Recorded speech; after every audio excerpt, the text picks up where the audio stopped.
ઈ બધું જવા દે ને. હવે જ મને આંખો બંધ રાખીને ફરવાની આદત પડી જઈ. ઈન પપ્પાએ ઘરનું બધું કામ સંભાળી લીધું એટલે ઉપાધિ નહીં, નહીતર તો બાપા હેરાન થઈ જાત. હા ને જાડી બુદ્ધિની. હું શું કહું તને, તમારા માજી અહીં બેઠા નહીં ને તો હું તને એક વાત કહું. ક્યાને અલી માજી હેક નહીં, અલી મિનકી. તમાર માજી અલી બહુ ચીકણા. બેસતા વર્ષના દિવસે અમાર ઘર આયા ને તો માર ગોલિયાને ખાલી 20 રૂપિયા જ આપ્યા. બોલ, ઈ તો અમાર બા જોડ છૂટા નહીં હોય, નહીતર અમાર બાનો જીવ કઈ હાવ એવો નથી હો. આવું તું કેસ, મને જ નવાઈ લાગે હે. અમથી તમાર માજીને મક્ખી ચૂસકાઈને જ બોલાવસ. હા હારું હાલ પછી વાત, માર થોડુંક કામ હે. શું આખો દી નકરું કામ કરસ? થોડુંક કામ તમાર માજીને હોપી દેતી હોય તો.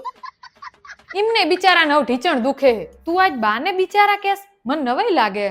અને બિચારા છે ને હજુ તો અસલ ઘોડા જેવા હે. તારું ડાચું જોયું હોય છે વાંદરા જેવું, અને મને ઘોડા જેવી કે. હે ભગવાન, આજ તો રમલીના રામ રમી જવાના હે. કેમ આજ તું મને ગભરાયેલી લાગસ? બધું ઠીક તો હે ને? હા ખીચડી મૂકી દઉં, અમાર બા આવતા જઈશે. આજ તો તને બા ઉપર હારો પ્રેમ ઉભરા હે. ઓલી મગમાળા તને આપી દીધી કે શું? હાય મગમાળાની વાતે આને બધાને કરી દીધી હે. કાલ ઓલી સંગલી એ જ કહેતી હતી કે રમલીન બાપુજી તો ભગવાનનું માણા હે, પણ માજી જ માથા ભારે હે. ये तो धोती खोल रहा है. ના એવું કઈ નથી. આજ કઈ બાજુ દાડો ઉગ્યો? નહીતર અમાર કરતા તું વધારે તમાર માજીનું ખોદતી હોય. હજુ તું હે ને અમાર ભાઈને કાબુમાં રાખતા શીખી જા, નહીતર આખી જિંદગી રોદડા જ રોઈશ કે ઈન પપ્પા તો માજીનું સાંભળે, મારું સાંભળતા જ નહીં. ના એવું થોડું હોય. હજુ કાલ તો આવું કહેતી હતી અને આજ તો ફરી જ જબરું કહેવાય. જબરું તો હવે થાય છે. લે બા આઈ જી એમ ને. જય શ્રી કૃષ્ણ બા. શું કે બા આજ ભજનમાં મજા આવી? મીઠડી ના બેન બંધા. બા તમે મોટા હો એટલે ગમે તે ના બોલશો, મોઢું સંભાળીને વાત કરો. મોઢા વાળી હમણાં એક મેલીસ ને તો તારું ડાચું ફરી જાય છે. અલી બા કેમ આજ આમ કરે હે? કેમ કે જ્યારની તું ખોદણી કરતી હતી ને ત્યારની હું આઈ જ બેઠી હું. સમજી? ગદ્દાર ધોકેબાજ. તારા જેવા મિત્ર કરતા તો શત્રુ હારો. પણ સાંભળ તો ખરી. ના શું સાંભળું? મેં તને પહેલા જ પૂછ્યું તું કે તમારા માજી ઘરે નથી ને. મારે તો આગળ કૂવો ને પાછળ ખાય એવી હાલત હતી. પણ શું કરું? તમારે બેયની ચોવાટ પછી કરજો.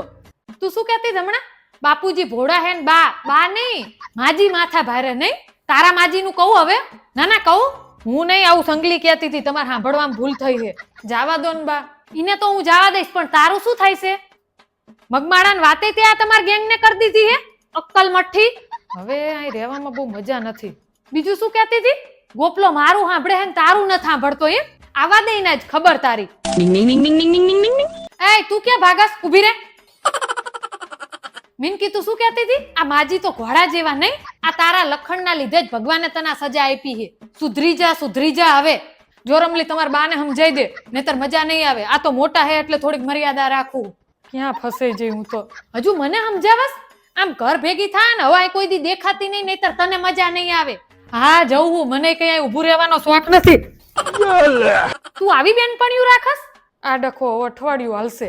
બીજાનો શું વાંક કાઢવો? ઘર કા ભેદી લંકા ઢાય.